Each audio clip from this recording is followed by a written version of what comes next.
Hi friends, మేము మళ్ళీ ఈరోజు గుడికైతే వచ్చామండి. ఎందుకు వచ్చామంటే నాకు ఒక వారం రోజుల నుంచి అయితే శివయ్య అలాగే నాగమ్మ అయితే రోజు నైట్ పడుకోగానే నైట్ కలలో అయితే వస్తున్నారు. వారం రోజుల నుంచి కంటిన్యూస్గా.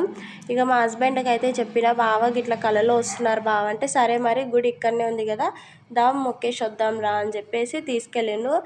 ఫస్ట్ అయితే శివయ్య దర్శనం అయితే చేసుకున్నాము. అక్కడ పంతులు ఉండగా మీరెందుకు బొట్టు పెట్టుకుంటున్నారు అనుకోకండి, పంతులు అయితే ఫోన్లో బిజీగా ఉన్నారు.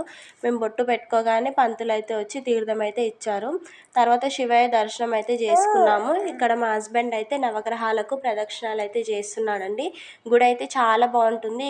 ఈ గుడిలోనే శివయ్య ఉంటాడు, ఆంజనేయ స్వామి ఉంటాడు, అలాగే నవగ్రహాలు ఉంటాయి, నాగమ్మ ఉంటుంది, గోమాతలు కూడా ఉంటాయి. ఇక్కడ దర్శనం అయితే చేసుకున్నాక నెక్స్ట్ ఆంజనేయ స్వామి గుడికి అయితే వెళ్ళాము.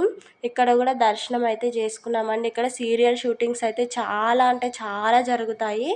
నేను ఎప్పుడు చూద్దాం అనుకున్నా నాకు కనిపించవు, కానీ నేను సీరియల్స్ చూస్తాను కదా, టీవీలో చూసి గుర్తుపడతా గుడిని. ఇక్కడే నాగమ్మ తల్లి కూడా మంచిగా మొక్కుకున్నాను. ఇక దర్శనం అయితే చేసుకొని కొద్దిసేపు అయితే కూర్చొని ఇంటికైతే వెళ్ళాము. ప్లీజ్ సబ్స్క్రైబ్ చేసుకోండి.